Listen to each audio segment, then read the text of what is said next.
நாளை கிருஷ்ண ஜெயந்தி. வீட்டில் பூஜை செய்யும் முறை பலன்கள் பற்றி இந்த வீடியோவில் வந்து பார்க்கலாம். இந்த வீடியோக்குள்ளே போகிறதுக்கு முன்னாடி நம்ம சேனலுக்கு நீங்கள் புதுசாக வந்திருந்தீங்கன்னா நம்ம சேனலை மறக்காமல் சப்ஸ்கிரைப் பண்ணி வச்சுக்கோங்க. பக்கத்தில் இருக்க பெல் பட்டன் அழுத்தி ஆன்ல செட் பண்ணி வச்சுக்கோங்க. அப்போ தான் நம்ம சேனலில் அப்லோட் பண்ணக்கூடிய வீடியோக்களெல்லாம் உங்களுக்கு உடனே நோட்டிஃபிகேஷன் வரும். வாங்க வீடியோக்குள்ளே போகலாம். கிருஷ்ணர் இரவில் பிறந்தார் என்பதால் அந்தி சாயும் வேளையில் பூஜையை செய்வது நல்லது. வீட்டின் வாசலில் கோலமிட்டு செம்மண்ணிட வேண்டும்.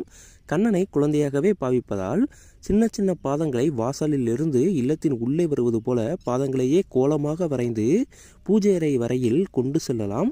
வாசலில் தோரணம் கட்டி மாவிலை வைத்து நிலைப்படியை அலங்கரிக்கலாம். கிருஷ்ணர் விக்கிரகம் சிலை படத்திற்கு கிருஷ்ண துதிகள் பாடல்கள் நாமங்களை கூறி பூக்களாலும் அச்சதைகளாலும் அர்ச்சனை செய்யலாம்.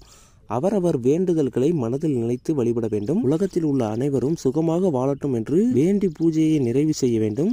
கிருஷ்ணருக்கு பிறந்த நாள் என்பதால் குழந்தைகளுக்கு பிடித்த பட்சணங்கள் செய்யலாம். வீட்டு குழந்தைகள் கடவுளுக்கு சமம். இதனால் இன்றைய தினத்தில் அவர்களிடம் கோபப்படாமல் அன்பு செலுத்தி அவர்களை மகிழ்வித்தாலே கிருஷ்ணர் மகிழ்ந்து வேண்டும் வரம் அருள்வார்.